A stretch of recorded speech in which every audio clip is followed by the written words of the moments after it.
नमो तस् भगवतो अरहतो सम्मा समुदस्।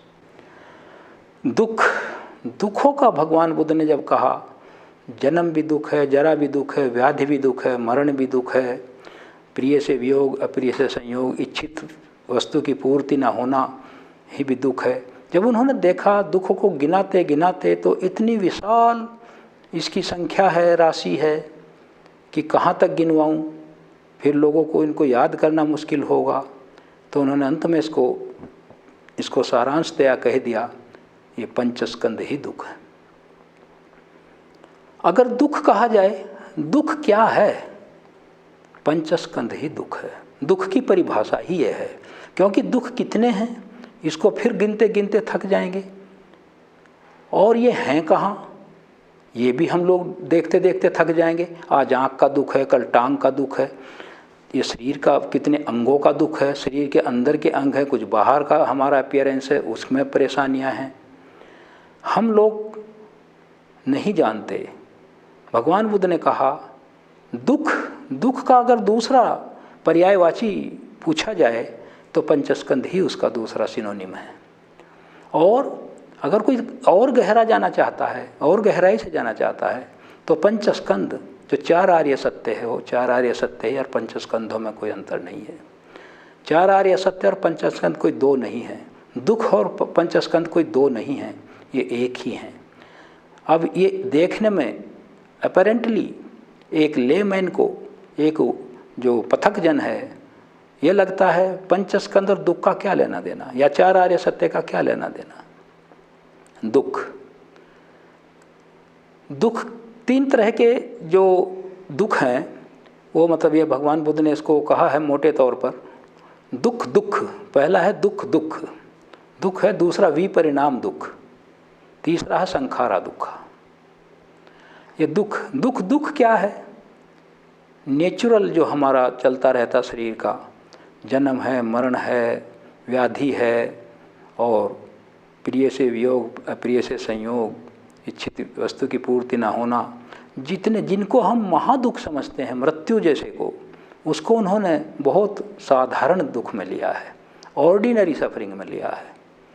ये सब ऑर्डिनरी सफरिंग है, और संसार के लिए इससे बड़ा कोई सफरिंग नहीं है, मृत्यु से बड़ा सफरिंग नहीं है। उन्होंने उसको ऑर्डिनरी क्यों कहा है? उन्होंने ऑर्डिनरी इसलिए कहा है क्योंकि ये कोई लास्ट दुख नहीं है। ये तो जब तक आप जन्म मरण की परंपरा में पढ़े, इसकी तो रिपीटिशन बार बार होनी है। ये मृत्यु कोई एक बार थोड़ी आ रही है, ये तो कितनी बार आई, कितनी बार आएगी, इसका कोई अंत नहीं है, इसका कोई अंतहीन सिलसिला है। इसका अंत तो हमें और आपको ही करना है, भगवान बुद्ध के मार्ग को समझकर। तो इसलिए इसको ऑर्डिनरी सफरिंग कहा है। इसे सांसारिक लोग जो हैं अंतिम दुख समझते हैं।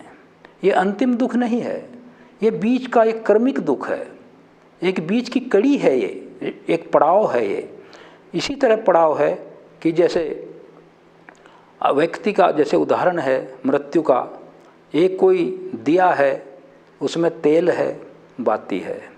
अगर तेल जल गया, बाती बच गई, तो भी दिया बुझ जाएगा। अगर बाती जल रही है, तेल खत्म होगा, तो भी दिया बुझ जाएगा। और तेल और बाती साइमल्टेनियसली एक समय दोनों बुझें तो भी दिया बुझ जाएगा। और कोई सड़क उस पर दिए में फूंक मार के हवा से उसे बुझा दे तो भी बुझ जाएगा। तो इस तरह के ये चीज़ें हैं। तो भगवान बुद्ध ने कहा ऑर्डिनरी दुख, जो साधारण दुख है, जो जन्म, जरा, मरण, व्याधि, ये सब जो हैं जिनको उन्होंने गिनवाया है, ये साधारण दुख में है।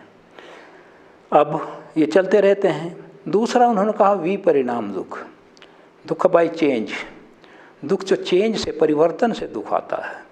आज हम अच्छे दिनों में रह रहे हैं, हमारे घर में खुशहाली है, अच्छा पैसा है, और हमारा स्वास्थ्य भी अच्छा है, और हमारा बिजनेस अच्छा चल रहा है, सर्विस भी अच्छी चल रही है, लेकिन और हमारे घर में पूरी खुशियां हैं, और उन खुशियों को हम चाहते हैं कि ये बनी रहे।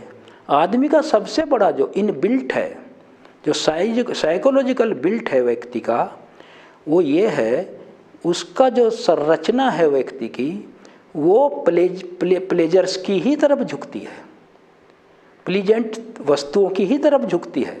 अनप्लीजेंट वस्तुएं उसको स्वीकार नहीं हैं। वह 24 घंटे उसका जो चित्त है और उसकी जो मानसिक अवस्थाएं हैं, वो सुख जिसे चाहता है, कहता है, वो वही ढूंढता है, जिसे नंदी राग कहा गया है। अब ये सुख, अब हमने खाना खा लिया, अब हमने शराब पी ली, अब हमने कोई जुआ खेल लिया, अब हमने कोई अपना मनोरंजन का साधन कर लिया, जितने भी हमारे अच्छे लगने वाली चीज़ें हैं, तो आदमी का साइकोलॉजिकल बिल्ट जो है, वो नेचुरल जो है, उसकी जो टेंडेंसी है, उसका जो इंक्लिनेशन है और उसकी जो प्रवृत्ति है, वो सुखद स्थितियों की तरफ ही झुकती है। वो उसके विपरीत जो हमें निराशाजनक स्थिति होती है, जिसे हम दुख कहते हैं, उसकी तरफ नहीं झुकती वो।